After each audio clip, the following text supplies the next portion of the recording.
It's Friday, the 5th of February, 2021. Hello and welcome to Joy News at 6 with me, Bernice Abubeidulansa. Our hospitals have become full and we've had to reactivate our isolation center. Our average daily rates of infection now stand at 700 compared to 200 2 weeks ago. If there's no urgent reason for you to be outside, please stay at home. The news at 6 is live on Joy 99.7 and hits 103.9 FM in Accra.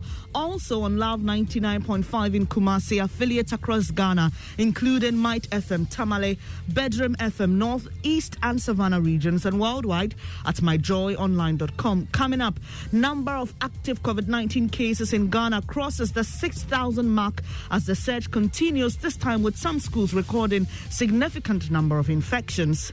In the latest data, the Ghana Health Service says as many as 7 persons died on the first day of February 2021. We'll bring you details of that. Meanwhile, Parliament has announced it will begin limited sit-ins from next week as part of measures to cut transmission of the virus after some MPs and staff tested positive. The House will from next week sit twice in a week. That is on Tuesdays and Thursdays. And in business, government urged to be bold and impose additional tax on extractive sector while making free SHS a targeted policy. We'll tell you more later on the Joy Business Report. Also in this package, ambulance driver battling for his life after he was shot in the head by suspected highway robbers as he transported a pregnant woman to the Koforidua Government Hospital. He's unconscious at the moment and he's at the ICU unit. The doctors are on him, seeing what they can do, their capacity to save him. So we are praying to God for his life to be saved. And we'll tell you the condition of the pregnant woman and hear from the family of the ambulance driver who's asking the police to hunt down the killers. I know if armed robbers and doing something else like this, there will be an investigation. So if the police will get them, I think they're supposed to arrest them. Thank you for choosing us. We are home of independent, fearless and credible journalism. Thanks for your company. Once again, the details now. The number of persons currently treating COVID-19 in Ghana has risen to 6,086 after nearly 700 new cases, bringing the country's confirmed cases of infection very close to 70,000. In the latest data capturing events on the 1st of February 2021, the Ghana Health Service says the death toll is now 440 after 7 more deaths. Across the country, the number of persons suffering severe cases of the infection is still high at 98, with as many as 35 needing help to breathe. This morning, Joy News can report that the virus has started spreading through some schools in the eastern regions. Officials have confirmed at least 42 cases in a private school at Akosombo and another one at Achem Oda. Here's Eastern Region Director of Health, Dr. Winfred Ofosu. I know that one student also tested positive in Oda. And they are doing the contact tracing and testing. So apart from that, we don't have reports of other schools where we have positive cases. Well, but you mentioned the Sojaman, for instance, that 70 cases have been recorded in the Sojaman, most of them students. But we've talked about 42 students in one school. So out of the 70, how many more are students? Tell us the exact figures in terms of how many are students in the Sojaman, because you mentioned 70. That's what I mentioned. I mean 42. But the rest of the 28 are from communities. They are not from the school. Eastern Region Director of Health, Dr. Winfred Ofosu, speaking to my colleague Emefa Apau there. Well, on Thursday, Speaker of Parliament, Alban Bagbin, introduced new measures to slow the spread of the virus in the House after confirming that 15 MPs and some other staff of Parliament have tested positive for the virus.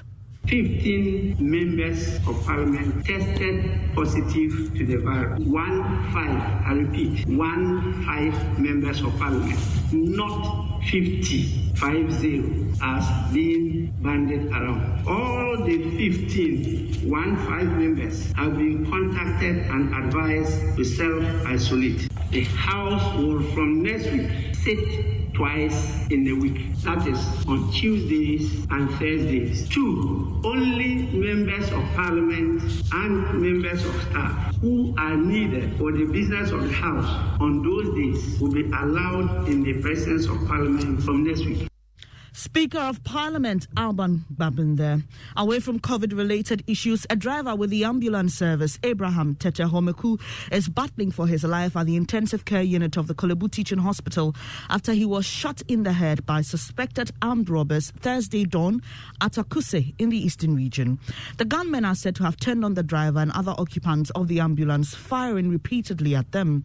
The service says Mr. Homeku was transporting a pregnant woman and her relative from the Akuse Government Hospital to be delivered of her baby at the Eastern Region Hospital in Kofreda when the incident occurred.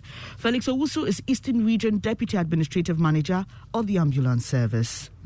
Our EMT driver saw some cars parked, so he thought it's an accident. So he decided to park and see how best they can help save the situation, even though they were transporting a pregnant woman.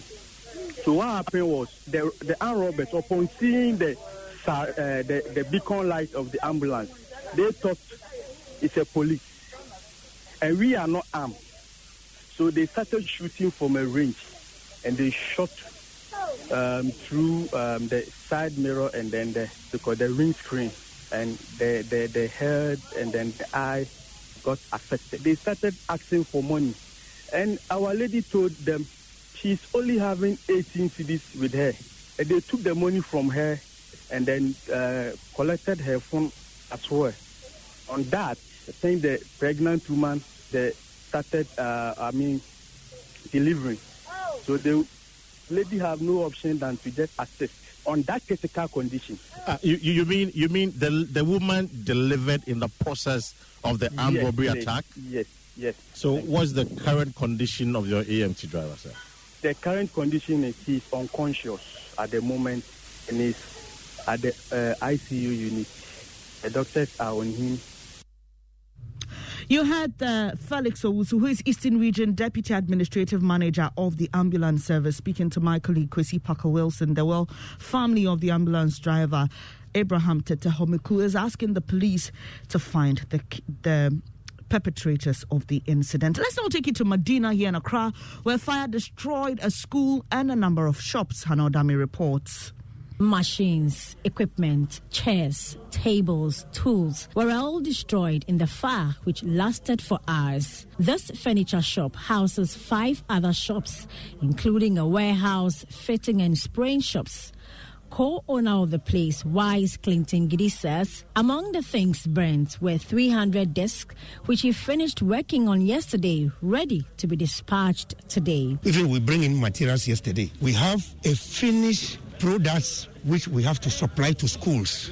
All of them are in. One of the machines can cost over 300,000 Ghana cedis. We are asking those who can help. We are pleading with government. The fire raged. A school, Little Angels, situated behind the furniture shop, was also affected. 3 classrooms, projector and computer rooms, storeroom and playing areas have all been burnt. A teacher at the school, Habiba Issa, mentioned how management has been concerned about the location of the furniture shop as its activities affect the health of the pupils. She believes it's time the Environmental Protection Agency, which had received their complaints, act on them. It has been a problem for us for some years now. Hannah Odami with that report. And one of the representatives of the 2020 NDC presidential candidate at the EC's National Coalition Centre, popularly referred to as the Strong Room, Rojo Meto Nunu, has revealed he was misled into certifying some regional results. Mr. Nunu, the third witness of John Mahama, is expected to be cross-examined later this morning in the ongoing election petition hearing. Court correspondent Joseph Akable joins us with more. Tell us about this third witness, Joseph. So we understand he's the witness Mr. Chikata had asked to discuss what form of the testimony should take because of health concerns in chambers with the judges. His witness statement was filed at 3 p.m. on Thursday. He alleges he was misled by EC officials into signing some coalition sheets when they told him that once his agents have signed it at the regional level, his only option is to head to court if he disagrees. He also, like Dr. Michael Pesa-White, says he was told by the EC chairperson to go and consult 2020 presidential candidate John Dramani Mahama during the coalition at the Strong Room. Joseph Akable is our court correspondent. Do stay with us here on Joy.